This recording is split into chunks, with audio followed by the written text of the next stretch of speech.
Hi hello welcome back to my channel. ఈరోజు నేను మీకు ఫిష్ కర్రీ ఎలా చేయాలో చూపిస్తున్నానండి. ఇక్కడ ఏంటంటే ఫిష్ని చక్కగా వాష్ చేసుకొని ఉప్పు కారం పసుపు వేసుకొని కలుపుకొని పక్కన పెట్టుకోవాలి. ఇప్పుడు ఆయిల్ బాగా వేడైన తర్వాత ఇవి మనం కలుపుకొని పెట్టుకున్నాం కదా, అవి వేసి మనం చక్కగా ఫ్రై చేసుకోవాలి. ఆ క్లిప్ నేను ఇక్కడ మిస్ అయ్యాను. ఈ కర్రీ మా హస్బెండ్ తయారు చేస్తున్నారండి.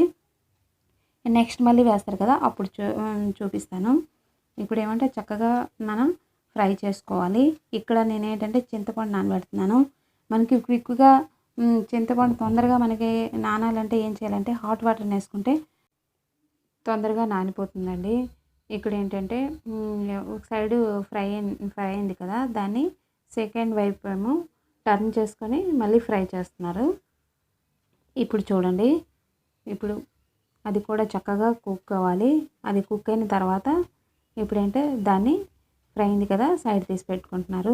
నేను ఫస్ట్లో మీకు ఒక క్లిప్ మిస్ అయిందని చెప్పాను కదా. ఇప్పుడు ఆయిల్ బాగా వేడాక ఇంకా మిగిలి ఉన్న ఫిషెస్ కూడా ఇలా మనం ఫ్రై చేసుకోవాలండి. ఇప్పుడు అవి ఎలా వేస్తారనేది నేను మీకు ఇప్పుడు చూపిస్తాను. చూడండి, ఇదిగోండి ఆయిల్ బాగా వేడైన తర్వాత ఈ క్లిప్ని నేను అప్పుడు మిస్ అయ్యాను కదా, నేను మీకు చెప్పాను.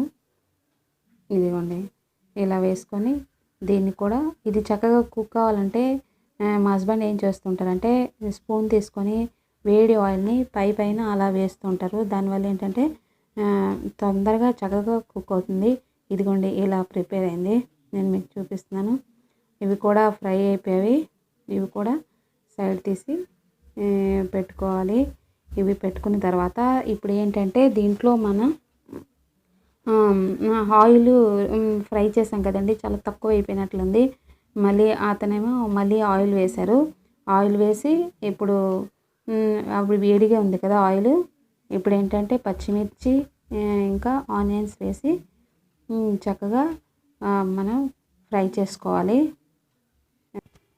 ఇప్పుడు ఈ రెండు కొద్దిగా ఫ్రై అయ్యాక కొద్దిగా కలర్ చేంజ్ అయ్యేంత వరకు కొద్దిగా ఫ్రై చేసుకున్న తర్వాత ఇప్పుడు దీంట్లో ఏం చేయాలంటే అల్లం వెల్లుల్లి పేస్ట్ను కూడా వేసుకొని మళ్ళీ ఒకసారి కుక్ చేసుకోవాలి. దీనికి 2 టమాటాస్ కావాలండి, ఎందుకంటే మనం చింతపండుని కూడా యాడ్ చేస్తాం కదా. అందుకే అతను నేను 3 వేస్తే వద్దు, ఎక్కువ పులుపు అయిపోతుందని 2 తీసుకున్నారు. ఇదిగోండి ఇక్కడ అల్లం వెల్లుల్లి పేస్ట్ని కూడా యాడ్ చేస్తున్నారు. దీన్ని కూడా కాసేపు కుక్ అయ్యేటట్లు కలుపుకోవాలి, చక్కగా ఫ్రై అయ్యేటట్లు. ఇప్పుడు ఈ రెండు ఫ్రై అయ్యాక ఇప్పుడు మనం దీంట్లో టమాటాని యాడ్ చేసుకుంటాం. దీన్ని కాసేపు ఏం చేస్తారంటే ఢక్కన పెట్టుకొని కుక్ చేసుకోవాలి. దీని తర్వాత మనం ఇక్కడ ఏంటంటే చింతపండుని కూడా అతను యాడ్ చేస్తున్నారు.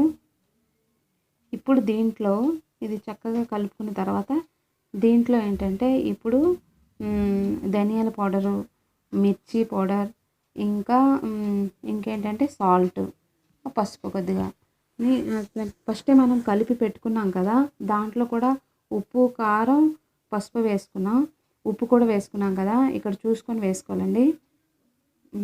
ఇవన్నీ వేసుకున్న తర్వాత దీన్ని తగ్గట్టుగా వాటర్ని కూడా మనం యాడ్ చేసుకోవాలి. ఇప్పుడు అన్నీ చక్కగా కలిసిన తర్వాత కాసేపు దీన్ని కుక్ చేసుకోవాలి. మూత పెట్టి మనం కాసేపు దీన్ని కుక్ చేసుకోవాలి. ఇప్పుడు చూడండి కాసేపు కుక్ అయిన తర్వాత ఇప్పుడు ఏంటంటే ఇప్పుడు ఇదిగో వచ్చి అతను కలుపుతున్నారు కదా, ఇది కాసేపు కుక్ అయిన తర్వాత ఇప్పుడు ఆయిల్ పైకి వచ్చిన తర్వాత అప్పుడు ఏంటంటే మనం ఫ్రై చేసి పెట్టుకున్న ఫిష్ని దాంట్లో మనం యాడ్ చేసుకోవాలి. ఇది ఫిష్ కర్రీ కదండి. ఇక్కడ ఏంటంటే మనం ఫిష్ మసాలా దొరుకుతుంది కదా, దాన్ని అతను వేశారు. అది దీంట్లో కనిపించకపోయినట్లుంది. ఇప్పుడు దాన్ని తీసి మనకి ఎంత వాటర్ కావాలి అనేది మనం చూసుకొని దాంట్లో వాటర్ వేసుకోవాలి. ఎందుకంటే మొత్తం ఫిష్ అని వేసిన తర్వాత దగ్గర అయిపోతుంది కదా, దానికి గ్రేవీ అనేది రాదు. అందుకే మనం కావాల్సినంత వాటర్ వేసుకొని కాసేపు కుక్ చేసుకుంటే ఫిష్ కర్రీ రెడీ అయిపోతుందండి. ఇదిగోండి ఫిష్ కర్రీ ఇప్పుడు రెడీ అయిపోయింది. ఇదిగోండి ఇలా అన్నమాట. ఐ హోప్ మీకు ఈ వీడియో నచ్చినట్లయితే లైక్ చేయండి, షేర్ చేయండి, కామెంట్ చేయండి. Thank you so much for watching.